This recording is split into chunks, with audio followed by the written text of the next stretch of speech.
Ça les dit, yo an edeleg eo ma anno, a me zo soner Elon Pipes, soner Bignou Elin.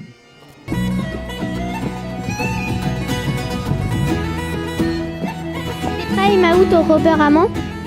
M'an vant da Zeni Winons, 3 heures en terre, c'est tu ma michère zo Zeni, et tu en moment évite rei plijadur dans dut.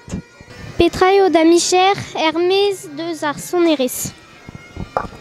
Et mes ar sonerez, mes zo kelene a war brezonek, a war an histoire géographie en ur skolach, et daou skolach, hag er skolverie. Peur a peus kroget ar sonerez.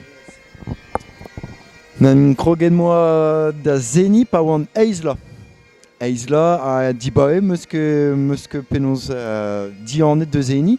A kroget meus ga an Elon Pipes da la reder Bignou Elin pa oan tro trizegla. Ya.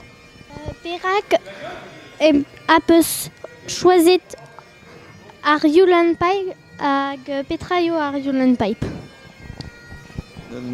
Perag meus be choiset an Elon Pipes blanc me plije din kalz ar zon. Pa meus klewet ar zon e plije din kalz ar zon se, ar zon ar ben vekse, me moi morse gwelet unan.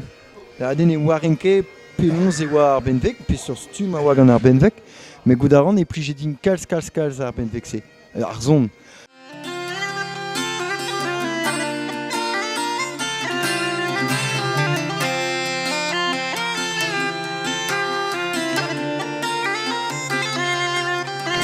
Nan pareil an Elon Pipes, ar Bignou Elin a zo ar Bignou hag aver hoezet gant ur vegin. Veke hoezet barz avel ar Bignou koz, hoezet ve vel penaos matal a senou vid ar hamping pe vid peg an tan en ur jiminal. Hag ar ben vekse zo ton deus brou werzon, se zo Bignou modi werzon. Petra a kavez mat e barz ar sonerez. Ar goulenn mad, goulenn interesant parag avant mad e barz ar sonerez.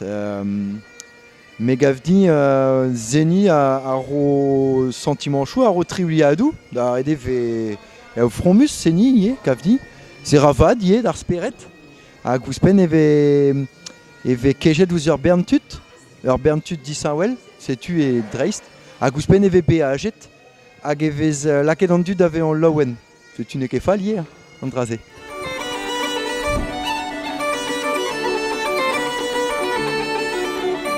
Trugarez a kenavo? Ya, trugar e bras d'or, chans vat, kenavo, ken ar hintan.